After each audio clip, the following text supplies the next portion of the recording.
Hi, my name is Natalie and welcome to my channel Sewing-A-Gogo. And if you're an existing subscriber, you may be thinking, Sewing-A-Gogo? I thought this was Bargello-A-Gogo, which it was. But I have since changed that to Sewing-A-Gogo. So first of all, I just wanted to say apologies to all my subscribers if you were purely following this just for Bargello embroidery. Unfortunately for yourselves, that is no longer going to happen. I'm no longer going to be doing Bargello embroidery videos, and also the website for Bargello embroidery, the kits and everything I was doing will be closing down end of this year. So in January that will no longer exist anymore, I'm afraid. So apologies for anyone that really loved that work, and also thank you so much for following me through my journey, and also for all your support in my business, and also for watching these videos for Bargello embroidery. Now the reason for the change is several reasons. The main one being I found gradually through this year I was just doing less and less Bargello embroidery basically. I was always opting to sew more over doing any form of embroidery work, and also I'm a hand knitter as well. I do have a sister channel called Knitting-A-Gogo. I'll put a link in the description below in case you're interested in seeing my hand knits and everything I do that's sort of vintage inspired there too. So it was a difficult decision to make. It wasn't a quick decision, but I feel in the long run it's for the best. And if you're not passionate about something anymore, then it's really difficult to keep going on that particular thing anymore, as I'm sure some of you understand and appreciate that. So I do a lot of sewing. I love sewing clothes for myself and everything. So I thought you might be interested in still keeping this channel open or doing that, but maybe just sort of doing a video vlog of my sewing makes, which are all mainly, I'm sewing my way through the 1960s and 70s. That's my style. That's what I love. So obviously it's entirely up to you if you want to continue to subscribe, or you want to start, if you've just found this video and you want to subscribe now, thank you very much for that. Thank you so much. So it's entirely up to you. I will completely understand if you unsubscribe because you were interested in Bargello embroidery. And again, I thank you from the bottom of my heart so much for your support and for following this channel and watching my videos. It really does mean a lot to me. So thank you so much.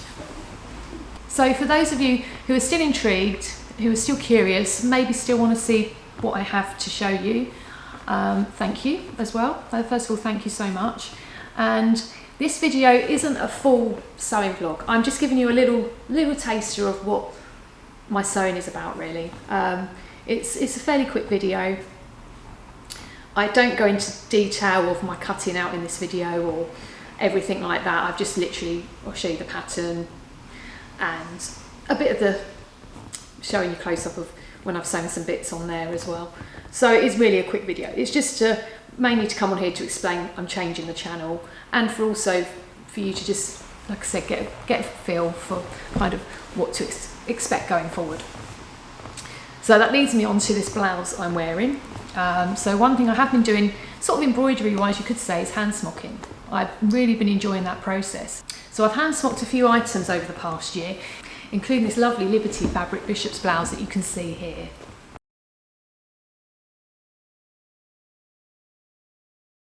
So one of my favourite places for the smocking fabrics is House of Smocking. Christine is so good at picking fabrics and they are just beautiful. And I'll put a link in the description below, and this is where this fabric's from. It's like a Regency style fabric here. And here's a little close-up of the smocking you can see.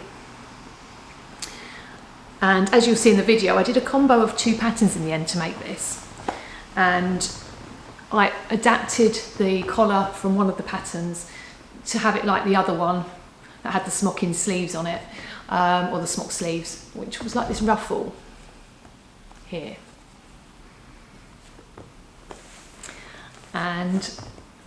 And then I just hand finished the cuffs on the inside to give it that nicer feel. It hasn't got like a definite sort of machine stitch. I don't always like that.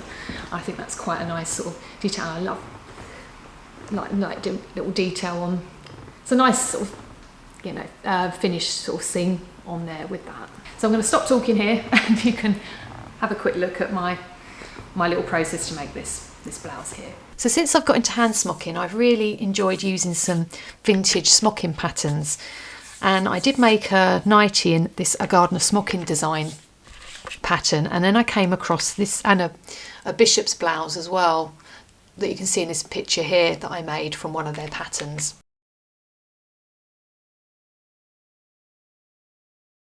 And then I came across this vintage pattern on Etsy called Lily, and I really fell in love with the detail of this smocking here on the arms. And my original plan was to make this whole blouse here, but when I did a toile, which I find super important in sewing when you're making clothes for yourself, just to get an idea of the fit and everything, and also a run through of how the pattern works, I found this too billowy for me. It just wasn't working. So I had to go back to the drawing board because I still really wanted these style sleeves and this collar, but I needed something a bit flatter that wasn't so billowy and puffy for me personally. So I found this Simplicity pattern that I also own, H351, in a size 12 34 bust, and I really like the high neck here and the shape with the darts here, and it's a zip back, so you can see there it kind of has this zip detail, and it's quite a simple pattern with what you need on there for the bodice of the blouse, with a couple little darts just on the shoulders there, just to give it a bit more shaping. So I decided to use the body of that and do this sleeve, although I'm using the head of the armhole shaping of this sleeve, so I sort of morphed the two into one to get this pattern, but with this that will fit in this top. And this is the sleeves so far. I'm using this beautiful Regency fabric, style fabric like cotton, that I bought from the House of Smocking. I've put a link in the description below for you to see here. And this is my smocking that I've done on here, if you can see there. It's quite a busy pattern, but you can sort of, I brought out the colours best I could on those. So I haven't untied the threads that I used to pleat on my pleating machine yet on here. So I just hand sewed the cuff edging as well there before I pleated this blouse, and so it's only in the middle here. Now when I remove these pleating threads, this should then stretch so it will go around the whole of the arm, because at the minute it looks like it won't do that. And it was just using DMC, the moulin threads, split into 3 threads. If you'd like to see a video of me hand smocking, then please feel free to comment in the description below, and I can show you some of my hand smocking as I'm doing that. And then on the top of the sleeve here, just put some long stitches in on the machine so I can do the gathering like on this sleeve here. And the pattern was really nice to read as well. It was a smocking pattern. It was quite simple, and this was all the rows on there for what's been put on this sleeve here, as you can see there. And I literally just followed that from the bottom and worked up on this smocking design. Next thing to do now is just to cut these gathering threads here. So I've now removed the pleater threads, and as you can see, these are super stretchy, so that should fit round my arm fine when I sew these together. So I've now put in a collar with the fabric. I've added a ruffle here, as you can see, which I thought was a nice little detail to add to this collar. I just got a strip of fabric, that I did 3 times the length of the collar, and then I just gathered it to get that sort of ruffled effect there. As you can see the back there, I just need to put some fastenings on here as well. And I've put a concealed zip in, so that's all now fully in, and that sort of zips up to there. And as you can see, it's sort of fabrics all together there with the concealed zip. And I used a concealed zipper foot to put the concealed zip in there. And I've also overlocked the edges here, as you can see there. So now I've just got to set in the sleeves and then sew the side seams together. And here is the finished blouse.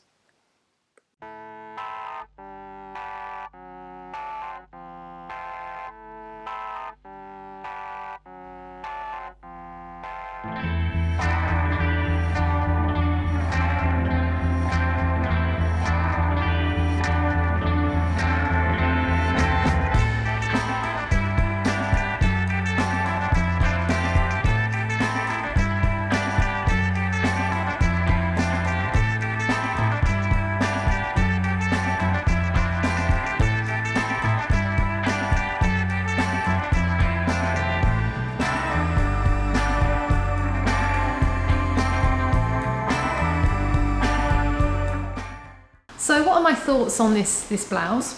So I love the fabric. It was super easy to work with. It's a lovely like cotton fabric, and it just sewed beautifully on my Bernina. It was just lovely to sew with.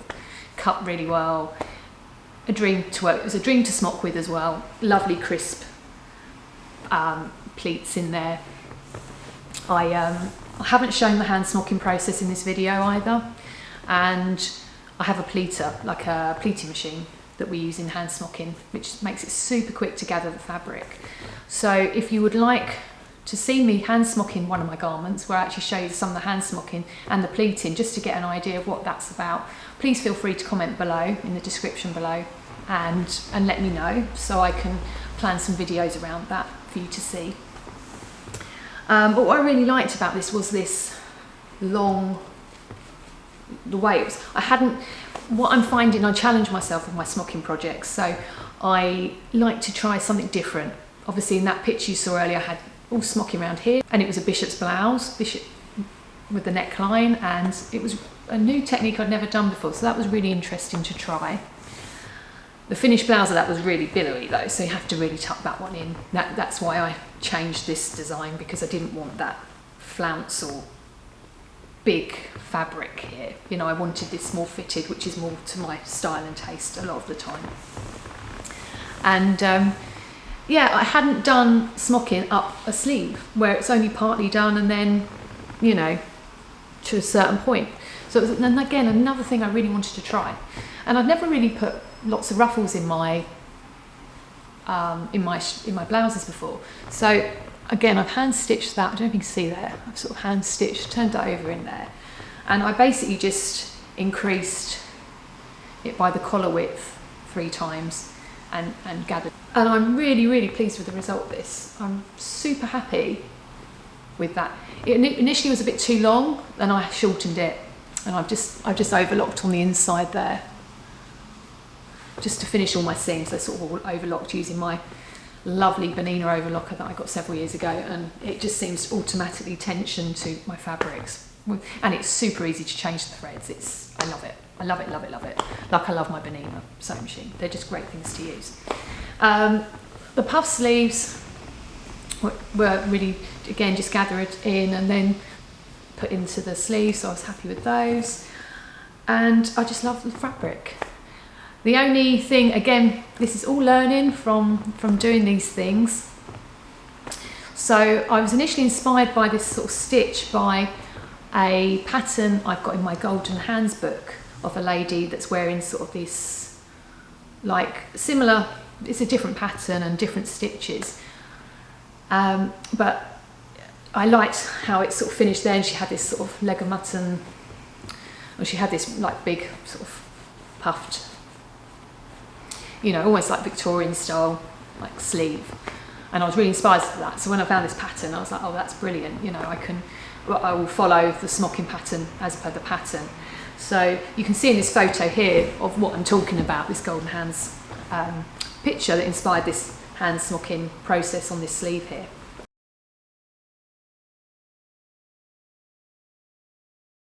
So hers look great on that magazine.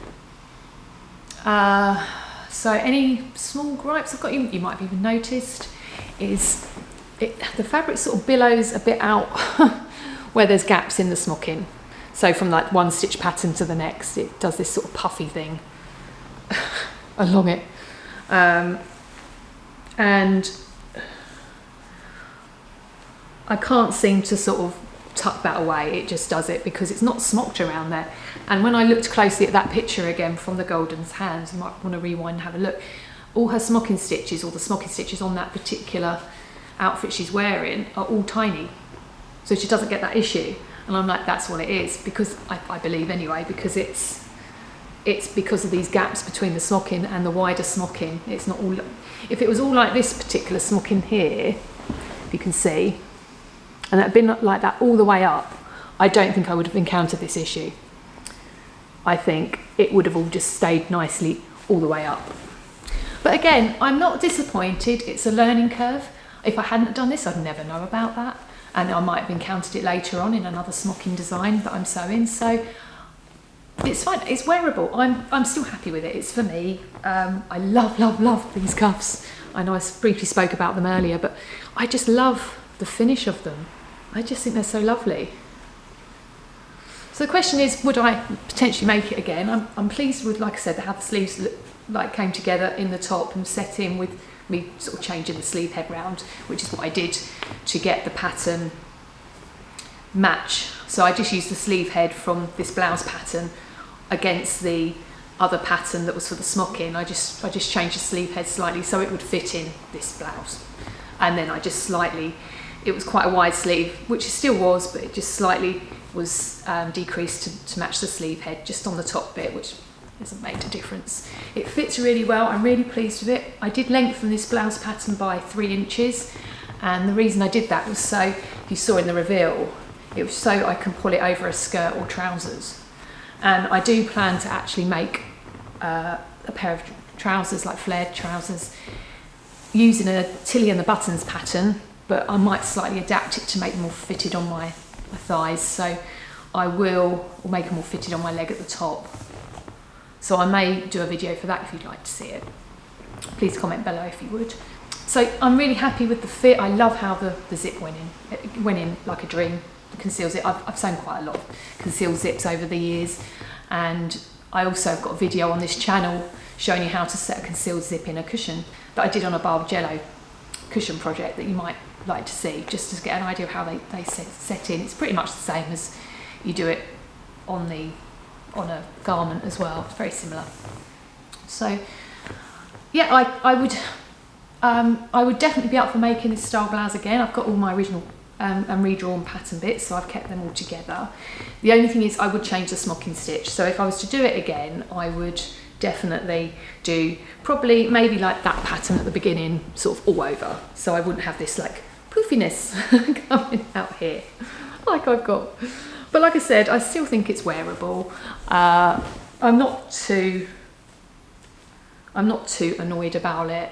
It's just I wasn't quite expecting that, because I'm still pretty early into my hand smocking journey. I've only been smocking for the best part of a year really, and that's not continuous, you know. I've got my other projects and things I do, so I'm still always learning, and that's what I love. I love to learn. I'm sure we all do when we craft. We love to learn new things, and it's exciting, and it's another new thing that's made by me, you know.